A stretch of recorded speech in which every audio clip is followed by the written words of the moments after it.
Assalamualaikum warahmatullahi wabarakatuh. Perkenalkan, nama saya Jendra Malone, kelas MPI 5C, jurusan Manajemen Pendidikan Islam.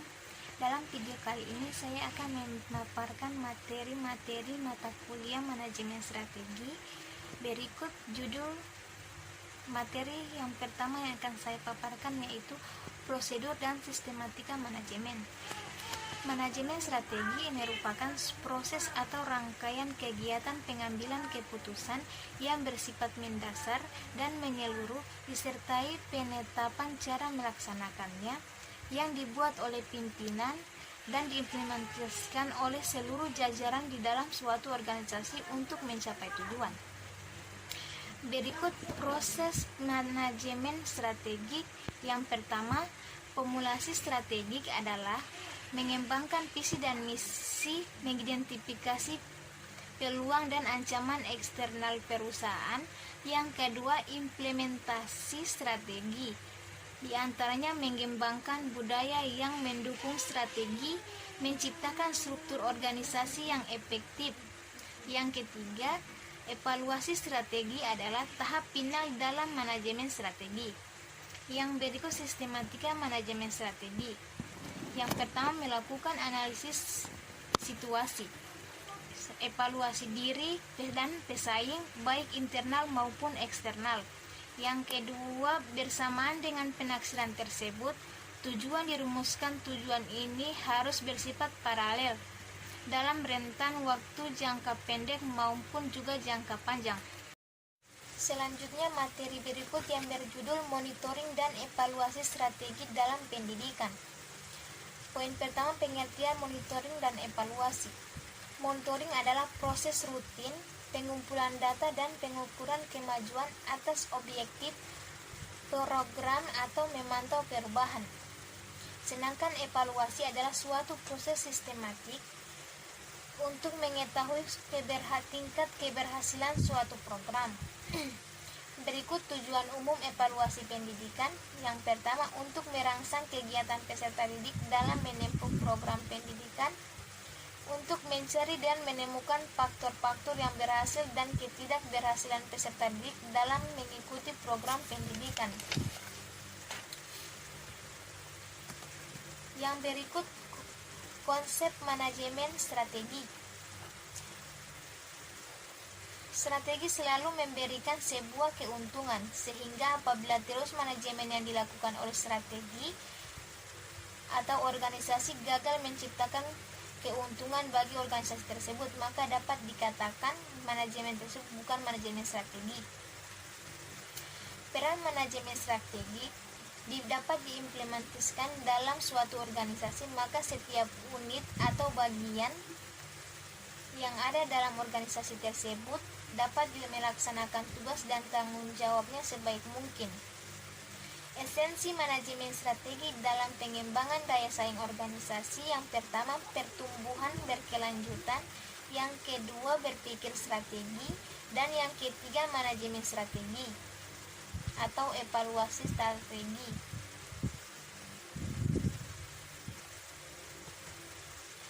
Yang berikut manfaat manajemen strategi. Yang pertama, memberikan arah jangka panjang yang akan dituju. Yang kedua, membantu organisasi beradaptasi pada perubahan-perubahan yang terjadi. Dan yang ketiga, membuat satu organisasi menjadi lebih efektif. Keempat, mengidentifikasi keunggulan komparatif suatu organisasi dalam lingkungan yang semakin beresiko. Yang berikut aktivitas pembuatan strategi yang semakin beresiko. Dan yang berikut keterlibatan anggota organisasi dalam pembuatan strategi akan lebih memotivasi mereka pada tahap pelaksanaan. Dan yang terakhir, aktivitas yang tumpang tindih akan kurang. Yang selanjutnya, tahap-tahap dalam manajemen strategi. Yang pertama, perumusan strategi, pelaksanaan strategi, dan yang terakhir, evaluasi strategi. Selanjutnya, materi berikut yang berjudul perumusan visi dan misi pendidikan. Visi merupakan gambaran tentang masa depan atau futur yang realistik dan ingin diwujudkan dalam kurun waktu tertentu. Visi adalah pernyataan yang diucapkan atau ditulis hari ini, yang merupakan proses manajemen saat ini yang menjangkau masa yang akan datang. Yang berikut, Hacks dan Maljuk dalam Akdom menyatakan bahwa visi adalah pernyataan yang merupakan sarana untuk yang pertama, mengkomunikasikan alasan keberadaan organisasi dalam arti tujuan dan tugas pokok, dan yang kedua memperlihatkan framework hubungan antara organisasi dengan stakeholder atau sumber daya, dan yang ketiga menyatakan sasaran utama kinerja organisasi dalam arti pertumbuhan dan perkembangan. Yang berikut Misi adalah pernyataan mengenai hal-hal yang harus dicapai organisasi bagi pihak-pihak yang berkepentingan di masa yang akan datang. Kriteria visi dan misi pendidikan yaitu pertama, rumusan singkat, padat dan mudah diingat. Yang kedua, bersifat inspiratif dan menantang untuk mencapainya. Dan yang terakhir, menarik bagi seluruh anggota organisasi dan pihak-pihak yang terkait. Yang berikut kriteria misi. Rumusan misi yang baik mempunyai kriteria sebagai ciri-ciri berikut. Yang pertama, rumusan sejalan dengan misi satuan organisasi atau satuan kerja. Yang kedua, rumusan jelas dengan bahasa yang lugas.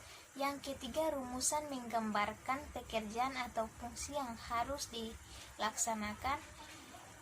Yang berikut dapat dilaksanakan dalam jangka panjang. Dan yang terakhir, memungkinkan untuk perubahan atau menyesuaikan dengan perubahan misi. Dalam merumuskan visi misi dan tujuan, ada beberapa hal yang harus dijadikan pertimbangan. Antara lain, dalam merumuskan visi misi harus mempertimbangkan visi harus dapat memberikan panduan atau arahan dan motivasi. Yang visi harus disebarkan di kalangan anggota organisasi. Dan yang ketiga, visi harus digunakan untuk menyebarluaskan keputusan dan tindakan organisasi yang penting. Dan yang terakhir, visi mencerminkan dorongan, inspirasi, semangat, dan komitmen warga sekolah dan sekitarnya. Yang berikut materi selanjutnya yang berjudul Formulasi Strategi Lembaga Pendidikan dalam Upaya Peningkatan Mutu. Mutu pendidikan dapat dilihat dari dua sisi. Yang pertama dari segi normatif dan segi deskriptif. Komponen-komponen mutu pendidikan: yang pertama, kesiapan dalam motivasi siswa. Kedua, kemampuan guru profesional. Dan yang ketiga, kurikulum. Yang keempat, sarana atau prasarana. Yang kelima, partisipasi masyarakat. Berikut strategi mutu pendidikan. Yang pertama, perbaikan secara terus-menerus, menentukan standar mutu, perubahan kultur, berikut perubahan organisasi, dan yang terakhir mempertahankan hubungan dengan pelanggan. Yang berikut materi selanjutnya yang berjudul Analisis Lingkungan Internal dan Eksternal. Analisis lingkungan internal perusahaan merupakan analisis yang berguna dalam mengidentifikasi kekuatan dan kelemahan suatu perusahaan atas dasar sumber daya dan kapabilitas yang dimilikinya. Tujuan analisis lingkungan adalah untuk dapat mengerti dan memahami lingkungan organisasi sehingga manajemen akan dapat melakukan reaksi secara tepat terhadap setiap perubahan. Selain itu, agar manajemen mempunyai kemampuan merespon berbagai isu kritis mengenai lingkungan yang mempunyai pengaruh yang cukup kuat terhadap perusahaan. Analisis lingkungan eksternal merupakan faktor penting yang perlu dikaji dalam penentuan pengambilan keputusan. Teori manajemen strategi mengatakan bahwa faktor-faktor lingkungan yang mempengaruhi terhadap pengambilan keputusan strategi tentang arah yang hendak ditempuh dapat dikategorikan dalam dua kategori, yaitu faktor eksternal atau yang jauh dan faktor eksternal yang dekat. Faktor eksternal yang jauh, faktor-faktor lingkungan eksternal yang jauh pada intinya merupakan faktor-faktor yang bersumber dari luar organisasi dan biasanya timbul terlepas dari situasi operasional yang dihadapi oleh perusahaan yang bersangkutan, akan tetapi mempunyai dampak pada proses manajerial dan operasional dalam organisasi. Yang berikut faktor eksternal dekat mempunyai dampak langsung pada operasionalisasi berbagai strategi dan kebijaksanaan suatu perusahaan. Kaitan erat tersebut bukannya hanya karena adanya suasana kompetitif dalam suatu usaha, akan tetapi juga berkaitan dengan peluang yang dapat dimanfaatkan khususnya dalam perolehan sumber dana dan sumber daya yang diperlukan dan dalam memasarkan produk yang dihasilkan. Yang berikut materi selanjutnya yang berjudul Assessment of Product Market. Secara umum, asesmen dapat diartikan sebagai proses untuk mendapatkan informasi dalam bentuk apapun yang dapat digunakan untuk dasar pengambilan keputusan tentang siswa yang menyangkut kurikulumnya, program pembelajaran maupun kebijakan sekolah. Tujuan asesmen ada 3, yaitu penyaringan, pengalihtanganan, dan klarifikasi. Produk marketing merupakan serangkaian proses yang dilakukan untuk memasarkan produk atau mengenalkan produk kepada masyarakat dengan berbagai cara. Konsep dasar marketing terbagi 4, yaitu produksi, produk konsumen, pemasaran, dan penjualan. Selanjutnya, materi yang berjudul Lingkungan Kompetitif dan Analisis Perencanaan Biaya Strategi. Lingkungan kompetitif terbagi menjadi 3 sistem. Yang pertama, sistem yang kompleks dan sulit mengakibatkan ketidakpastian lingkungan. Yang kedua, sekumpulan sumber daya yang terkait dengan sumber-sumber lain sehingga organisasi harus menciptakan strategi agar bisa bertahan. Yang ketiga, perubahan-perubahan yang dramatis sehingga dapat mempengaruhi eksistensi suatu organisasi. Yang berikut upaya organisasi dalam mempertahankan eksistensinya. Yang pertama, organisasi perlu memahami dinamika lingkungan. Yang kedua, mempelajari dan menganalisis perilaku lingkungan organisasi. Yang ketiga, menciptakan keunggulan kompetitif yang tidak mampu ditiru. Yang keempat, mempertahankan keuntungan kompetitifnya. Dan yang kelima atau yang terakhir, mengoptimalkan keseluruhan sumber daya yang ada. Yang berikut analisis perencanaan biaya strategis. Analisis perencanaan biaya strategis adalah analisis yang digunakan untuk menentukan bagaimana perubahan dalam biaya dan volume dapat mempengaruhi pendapatan operasional dan pendapatan bersih. Elemen analisis perencanaan biaya strategis ada 5, yaitu yang pertama harga produk, yang kedua volume atau tingkat aktivitas, yang ketiga biaya variabel per unit, yang keempat total biaya tetap, yang kelima bauran volume produk yang terjual atau yang dijual. Yang berikut materi selanjutnya yang berjudul Implementasi Karakteristik Komponen Dimensi dan Proses Manajemen Strategi dalam Pendidikan. Implementasi strategi meliputi rencana program dan kegiatan penganggaran atau alokasi biaya, sistem pelaksana, dan pemantauan. Karakteristik manajemen strategi di dunia pendidikan adalah: yang pertama, manajemen strategi diwujudkan dalam bentuk perencanaan berlokasi besar. Yang kedua, rencana strategi berorientasi ke masa depan. Yang ketiga, visi dan misi menjadi awal dalam penyusunan rencana strategi.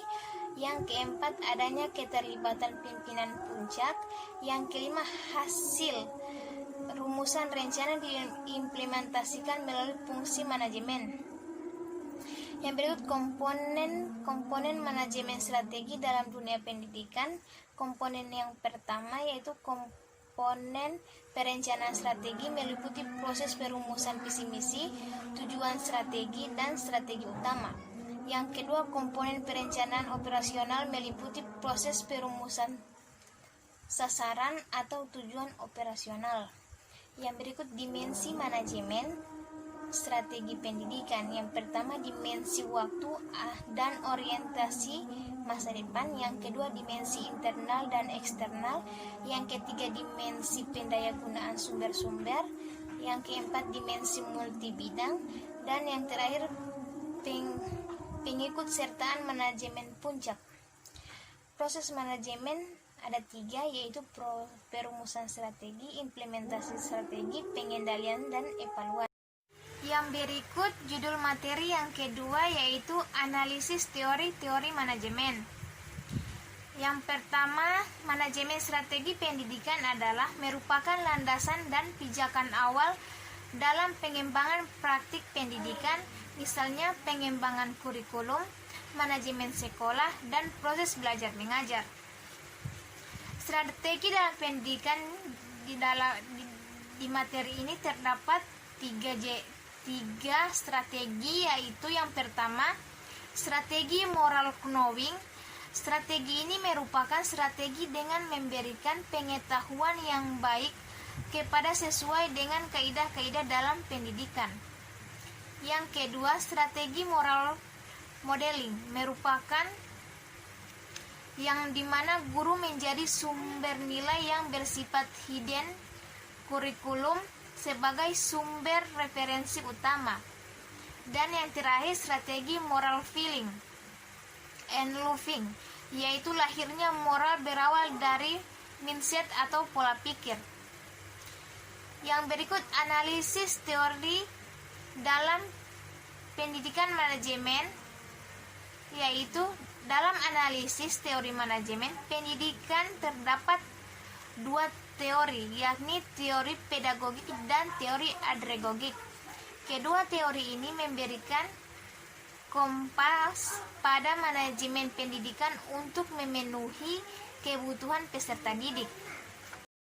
Berikut materi selanjutnya yang berjudul evaluasi manajemen strategi dalam meningkatkan mutu pendidikan. Manajemen strategi merupakan proses manajemen terhadap strategi yang meliputi tahapan-tahapan perumusan, pengimplementasian, dan pengevaluasian, serta mempersiapkan serangkaian langkah sebagai strategi alternatifnya, yang didasarkan pada analisis untuk menentukan faktor-faktor strategisnya, yang mana semua proses tersebut berjalan di seluruh tingkat hierarki dalam organisasi tersebut.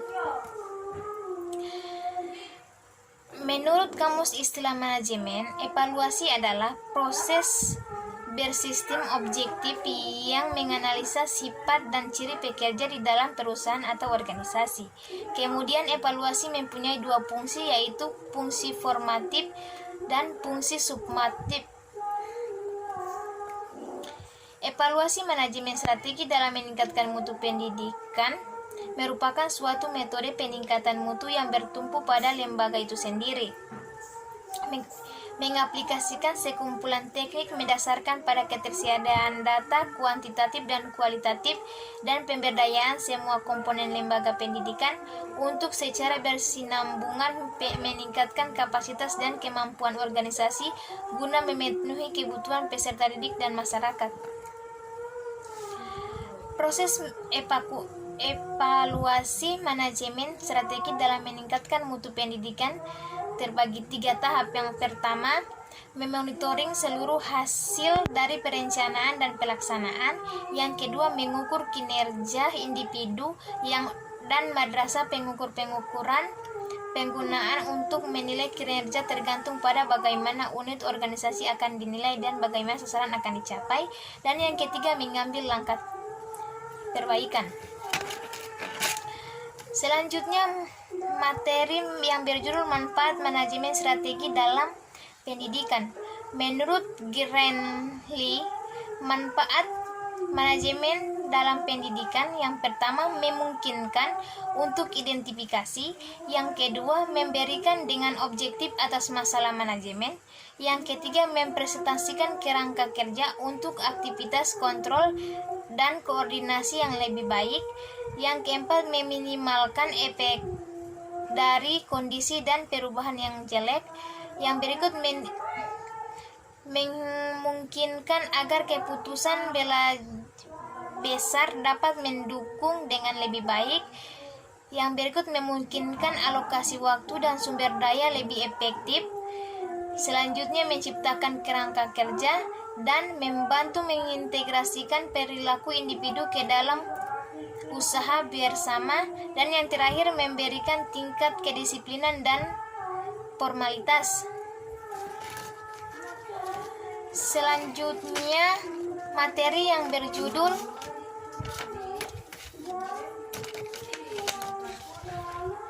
hierarki manajemen strategi. Strategi fungsional diarahkan oleh strategi kompetitif atau bisnis. Ada 3: kooperasi, unit bisnis, dan strategi fungsional. Kompetitif Porter, pendekatan Porter didasarkan atas analisis 5 kekuatan pesaing. Tekanan pesaing mencakup yang pertama ancaman pendatang baru, yang kedua daya tawar menawar pemasok, yang ketiga daya tawar menawar pembeli, dan yang keempat daya tawar produk pengganti, dan yang terakhir persaingan antar pesaing. Berikut manfaat manajemen strategi dalam pendidikan. Yang pertama, memberikan arah jangka panjang. Yang kedua, membantu organisasi atau perusahaan. Dan yang ketiga, menjadikan organisasi atau perusahaan menjadi efektif. Yang terakhir, mengidentifikasi keunggulan kooperatif suatu organisasi. Yang terakhir, penerapan manajemen strategi dalam perusahaan atau organisasi. Ada 2, yaitu strategi manajemen keuangan dan strategi manajemen sumber daya manusia. Materi selanjutnya berjudul tahap-tahap dalam manajemen strategi. Ada 5. Yang pertama, perumusan strategi. Yang kedua, pelaksanaan strategi. Yang ketiga, evaluasi strategi. Yang keempat, menetapkan tujuan strategi. Yang kelima, menurunkan strategi.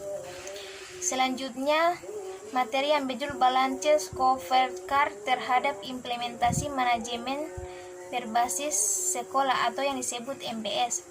Penerapan model MBS di AS menurut Mohrman ternyata dapat meningkatkan kualitas belajar mengajar karena adanya mekanisme pengambilan keputusan yang efektif dan lebih cepat sehingga mendorong kinerja baru sebagai motivasi berprestasi kepala sekolah dalam melakukan tugasnya selagi manajer sekolah. Selanjutnya, praktik MBS di Indonesia. Dalam Undang-Undang Republik Indonesia Nomor 22 Tahun 1999 tentang pemerintahan daerah disebutkan bahwa wujud otonomi daerah dapat dalam melaksanakannya adalah otonomi yang luas, nyata, dan bertanggung jawab.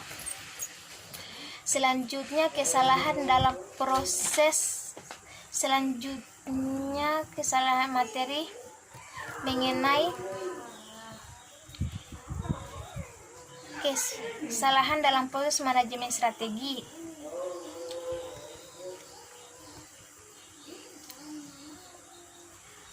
Menurut Chandler, strategi merupakan alat untuk mencapai tujuan perusahaan. dalam kaitannya dengan tujuan jangka panjang, program tindak lanjut, serta prioritas alokasi sumber daya.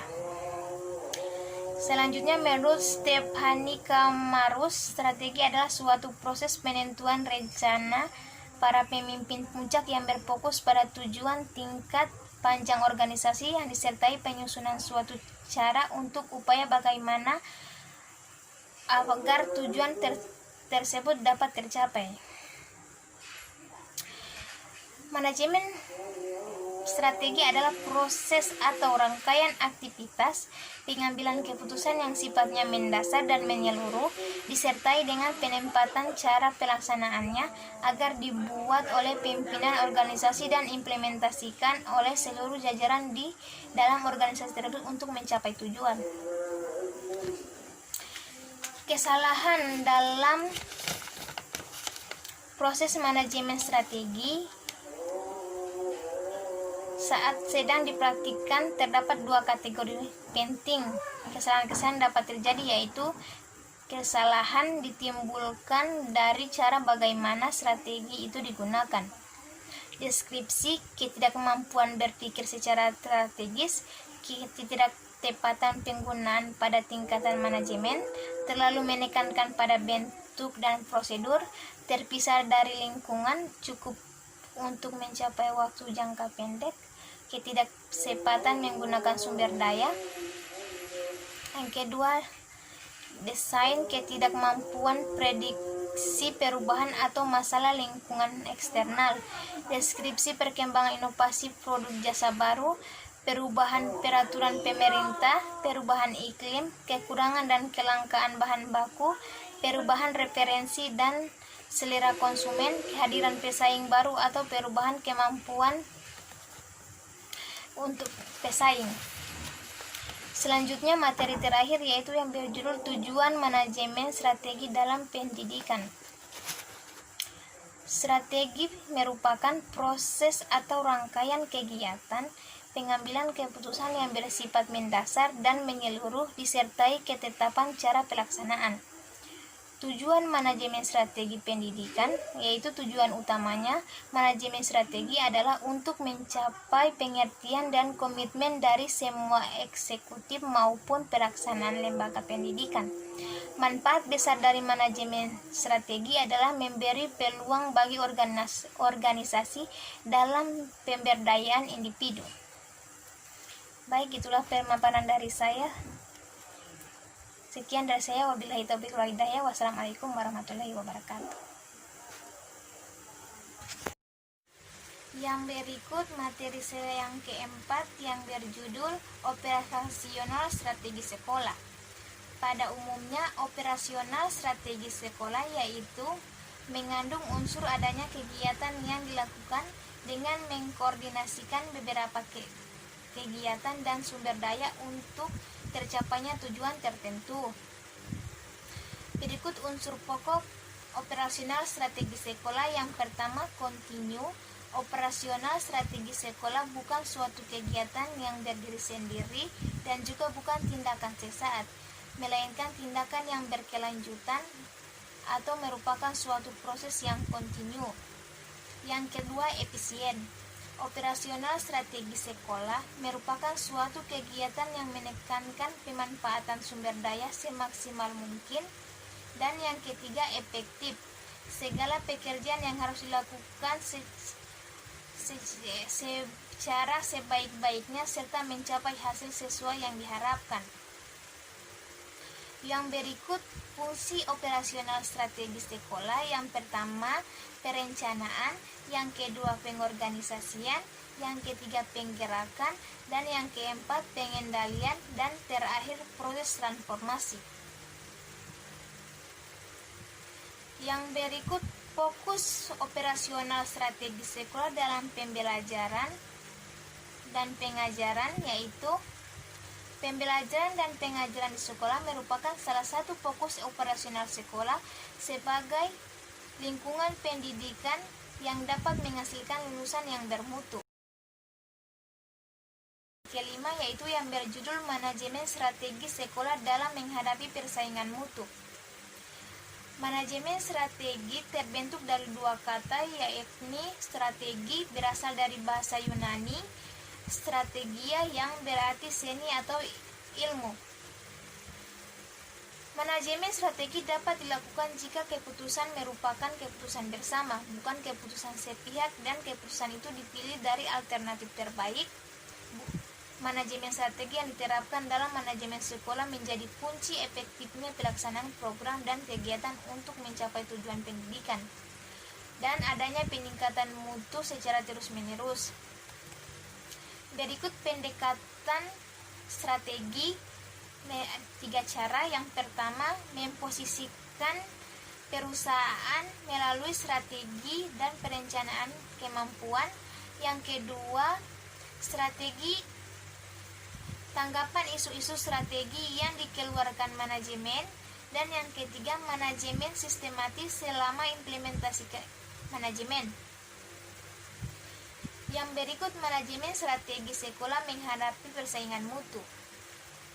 Dalam hal ini, penggunaan model manajemen berbasis sekolah atau yang sering disebut MBS merupakan konsep yang konstruktif dan menjanjikan sebagai strategi peningkatan mutu manajemen pendidikan. MBS itu sendiri merupakan gagasan yang menempatkan kewenangan pengelolaan sekolah dalam satu keutuhan entitas sistem untuk membuat keputusan. Dalam dunia pendidikan, sekolah harus mampu dan menjabarkan tindakan sebagai berikut. Yang pertama, menyusun perencanaan sesuai kemampuan dan potensi yang dimiliki dengan mengoptimalkan sumber daya untuk mencapai tujuan yang akan dicapai. Dan yang kedua, merespon isu-isu strategis seperti manajemen berbasis sekolah, kurikulum berbasis kompetensi, pembelajaran konstekstual, pembelajaran kolaboratif dan kooperatif, dan sebagainya dalam rangkaian peningkatan mutu. Dan yang ketiga, menyusun strategi sekolah secara objektif, ilmiah, dan sistematis, bukan atas dasar kehendak pribadi, tetapi mengakomodir kebutuhan publik atau atas keinginan stakeholder. Berikut komponen-komponen penentu mutu proses pendidikan, yaitu peningkatan profesionalisme guru, dan yang kedua peningkatan buku dan sarana belajar. Yang ketiga, pembinaan manajemen pendidikan. Yang keempat, pembinaan fisik dan penampilan kelompok atau sekolah. Yang terakhir, peningkatan partisipasi masyarakat. Selanjutnya, materi yang berikut yang berjudul penggunaan manajemen berbasis sekolah dalam peningkatan mutu pendidikan.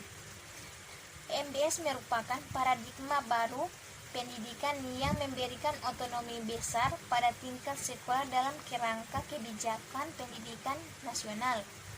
Tujuan MBS ada 4. Yang pertama, meningkatkan mutu pendidikan melalui kemandirian dan inisiatif sekolah. Yang kedua, meningkatkan kepedulian warga sekolah dalam masyarakat dalam penyelenggaraan pendidikan. Yang ketiga, meningkatkan tanggung jawab sekolah kepada orang tua, masyarakat, dan pemerintah tentang mutu sekolah. Dan yang terakhir, meningkatkan kompetensi yang sehat antar sekolah. Berikut manfaat MBS. Sekolah dapat meningkatkan kesejahteraan guru sehingga dapat berkonsentrasi dalam tugasnya. Yang kedua, keleluasaan dalam mengelola sumber daya dan dalam menyertakan masyarakat untuk berpartisipasi, mendorong profesionalisme kepala sekolah dalam peranannya sebagai manajer. Dan yang terakhir, guru didorong untuk berinovasi. Yang berikut materi yang ke-7 yang berjudul efektivitas model penyelenggaraan manajemen berbasis sekolah.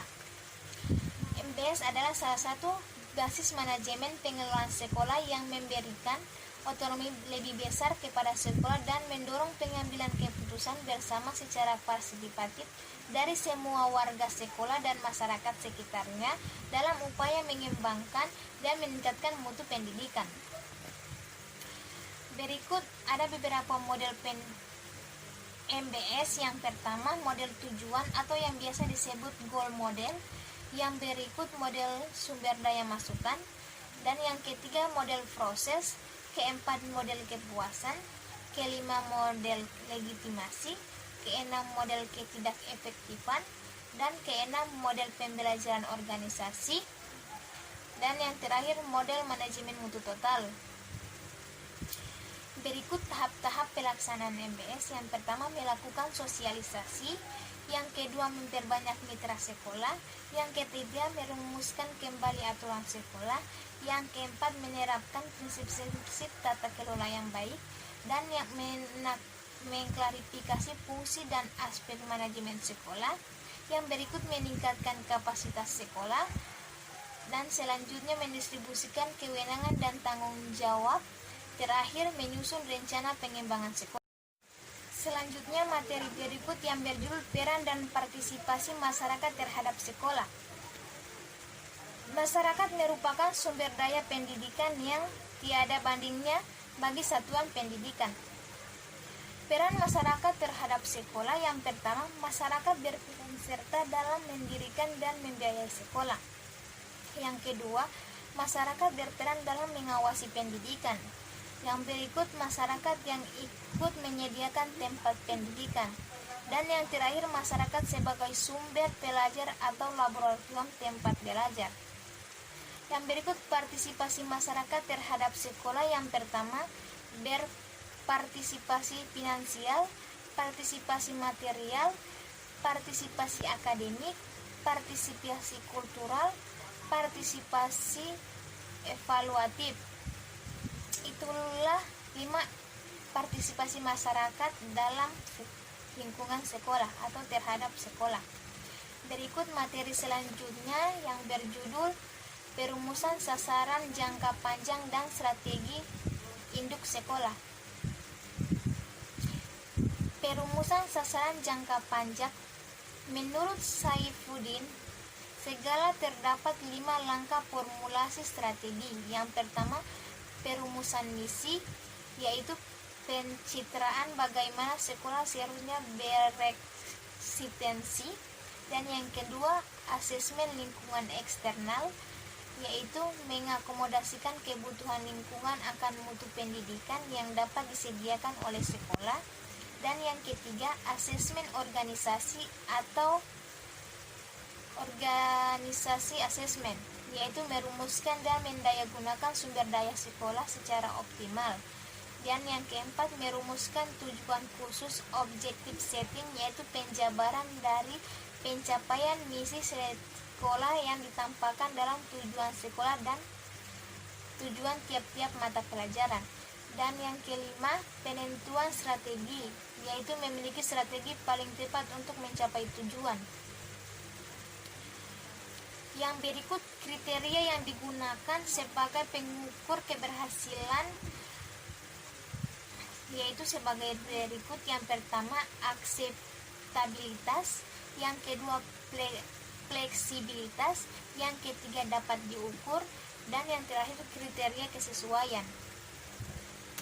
Adapun syarat-syarat menjadi sekolah kompetitif adalah sebagai berikut. Yang pertama, kepemimpinan kepala sekolah yang profesional. Yang kedua, guru-guru yang tangguh dan profesional. Dan yang ketiga, memiliki tujuan pencapaian filosofi yang jelas. Yang keempat, lingkungan dan kondusif untuk pembelajaran. Yang kelima, jaringan organisasi yang baik. Keenam, kurikulum yang jelas. Dan ketujuh, evaluasi yang baik berdasarkan acuan patokan untuk mengetahui apakah tujuan pembelajaran sudah tercapai. Baik, selanjutnya materi yang berjudul manajemen strategi sebagai suatu proses dalam pendidikan. Manajemen strategi adalah ilmu penyusunan, penerapan, dan pengevaluasian keputusan-keputusan. Manajemen strategi berfokus pada penetapan tujuan organisasi. Tugas dan manfaat manajemen strategi yaitu tugas manajemen strategi yang pertama merumuskan visi misi organisasi, yang kedua mengembangkan profil dan organisasi yang mencerminkan kondisi internnya. Yang berikut manfaat manajemen strategi. Yang pertama memberikan arah jangka panjang, Yang kedua, membuat organisasi beradaptasi pada perubahan yang terjadi. Dan yang ketiga, membuat organisasi lebih menjadi efektif. Yang berikut karakteristik manajemen strategi. Yang pertama, yang diambil bersifat strategi, penggunaan sumber daya sekolah seefektif mungkin. Yang berikut berorientasi ke masa depan. Dan yang terakhir cenderung bersifat multifungsional. Yang berikut selanjutnya materi yang berjudul Anatomi Manajemen Strategi. Menurut Michel Arthit dan Erwin Irel dan Robert E. Hollison, manajemen strategi adalah proses untuk membantu organisasi dalam mengidentifikasi apa yang ingin mereka capai dan bagaimana seharusnya mereka mencapai hasil yang bernilai. Manfaat manajemen strategi.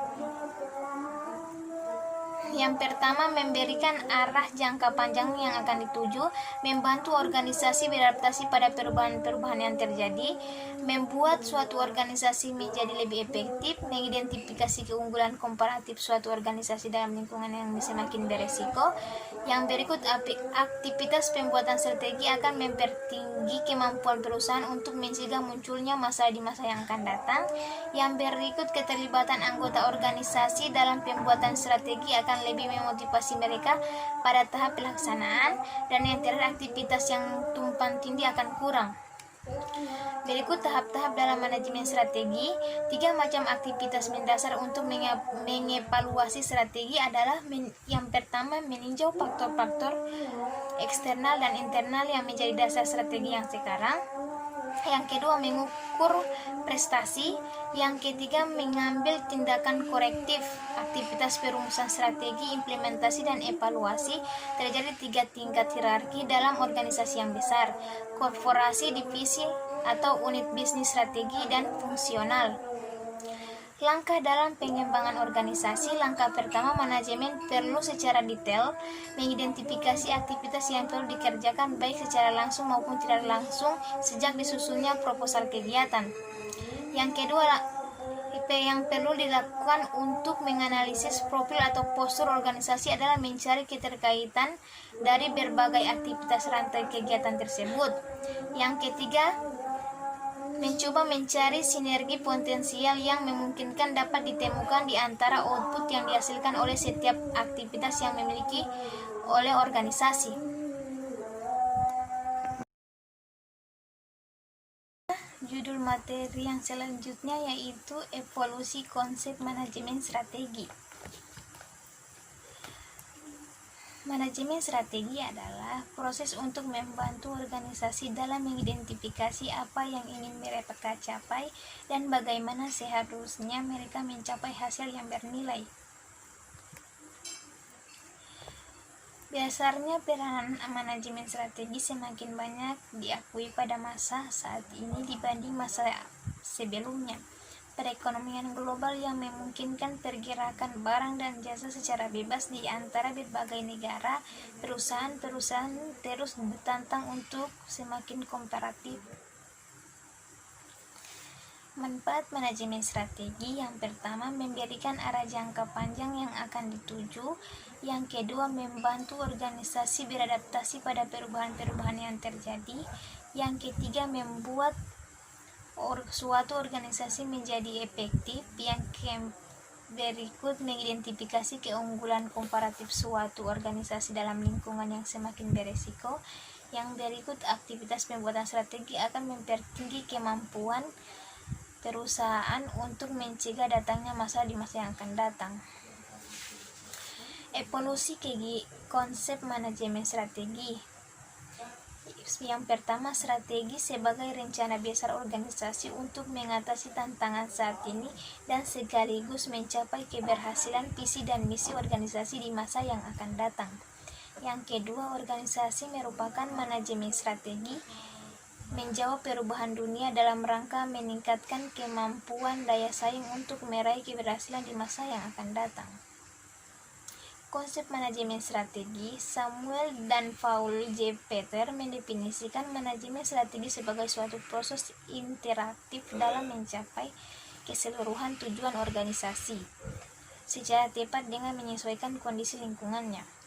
Tahap-tahap dalam manajemen strategi meliputi menganalisis kinerja lingkungan internal dan eksternal. Yang kedua, membina pimpinan organisasi atau misi dan objektivitas. Yang berikut merumuskan strategi organisasi, mengimplementasikan strategi, dan menetapkan strategi pengawasan. Tahapan perkembangan konsep. Tahap 1, anggaran dan pengawasan keuangan. Tahap ini menggunakan anggaran sebagai alat perencanaan dan pengendalian. Tahap yang kedua, perencanaan jangka panjang. Dan tahap yang ketiga, perencanaan strategis bisnis. Dan tahap yang keempat, perencanaan strategi perusahaan. Serta yang terakhir, tahap kelima, manajemen strategi. Perencanaan strategi diintegrasikan bukan hanya dalam subsistem administrasi semata. Selanjutnya, materi yang berjudul konsep manajemen strategi pendidikan. Strategi pendidikan merupakan suatu pendekatan yang sistematik dalam penyelenggaraan programnya untuk mencapai tujuan sekolah. Perumusan visi dan misi, asesmen lingkungan eksternal, proses formulasi sebagai berikut. Yang pertama, visi dan misi sekolah. Visi sekolah adalah sebuah agenda tujuan sebagai prestasi yang harus dicapai dalam aktivitas sekolah. Sedangkan misi sekolah yaitu aspirasi kepala sekolah, guru, tenaga kependidikan, dan masyarakat sekolah lainnya yang akan dijadikan elemen fundamental penyelenggaraan program sekolah dalam pandangan sekolah. Yang berikut, tujuan dan target sekolah. Tujuan sekolah dilihat dari manajemen strategi adalah memberikan pengarahan dengan cara menggambarkan keadaan masa akan datang dan menghasilkan kesepakatan umum. Yang berikut, penentuan strategi organisasi sekolah. Ada dua tingkatan dalam strategi organisasi dalam manajemen bisnis. Yang pertama, sosiantal, yaitu bagaimana organisasi bermaksud untuk berfungsi sebagai anggota. Yang kedua, strategi korporatif yang diterapkan dalam manajemen sekolah. Yang berikut, implementasi strategi organisasi manajemen sekolah. Proses implementasi strategi manajemen sekolah meliputi keseluruhan kegiatan manajerial. Baik, selanjutnya materi yang ketiga yang berjudul pelembagaan strategi pendidikan. Poin pertama yaitu struktur organisasi dan pelembagaan pendidikan. Organisasi merupakan wahana yang digunakan untuk mencapai tujuan dan berbagai sasaran, mengembang misi dan mewujudkan suatu strategi melalui berbagai kegiatan operasional. Tipologi struktur organisasi. Dari teori organisasi diketahui bahwa struktur organisasi dimaksudkan untuk mempermudah jalannya koordinasi antara berbagai satuan kerja yang terdapat di dalamnya dan sebagai alat untuk mengawasi tindakan para anggotanya. Yang berikut pada umumnya ada 3 komponen yang harus dipertimbangkan dalam struktur organisasi dan pelembagaan pendidikan, yaitu yang pertama, kompleksitas berbagai aktivitas yang harus dilakukan. Yang kedua, tingkat formalisasi yang berlaku. Dan yang ketiga, penerapan konsep sentralisasi versus desentralisasi dalam kelembagaan yang strategi adanya karyawan yang terampil dan memiliki dedikasi yang tinggi. Yang berikut, peranan kultur organisasi dalam pelembagaan strategi. Yang pertama, mendorong tema-tema kunci, nilai-nilai dominan. Dan yang kedua, mendorong dan menceritakan kembali kisah-kisah legenda atau nilai-nilai inti. Dan yang ketiga, melembagakan praktik yang secara sistematis memperkuat keyakinan dan nilai-nilai yang diinginkan, dan yang terakhir adaptasi tema budaya umum. Yang berikut pengawasan dan evaluasi dan umpan balik strategi. Suatu strategi dipilih dari sekian banyak alternatif yang telah dianalisis dan dipertimbangkan dengan teliti dan matang serta dilaksanakan dalam satu kurun waktu tertentu. Maksudnya adalah agar satu organisasi berada dalam posisi yang efektif. Nah, pengawasan itu dilakukan untuk mencegah terjadinya kesalahan dalam operasional sehingga kegiatan itu dapat dilaksanakan dengan baik. Yang berikut, pemimpin dalam berstrategi. Yang pertama, kepemimpinan strategi berkenaan dengan penentuan arah perusahaan. Dan yang kedua, kepemimpinan sangat penting di semua tingkat dalam sebuah organisasi. Yang berikut, setiap sasaran yang hendak dicapai harus mempunyai suatu maksud. Dan yang berikut, analisislah langkah apa yang dibutuhkan untuk mencapai sasaran kelembagaan. Yang terakhir, prioritaskan banyak ide yang baik.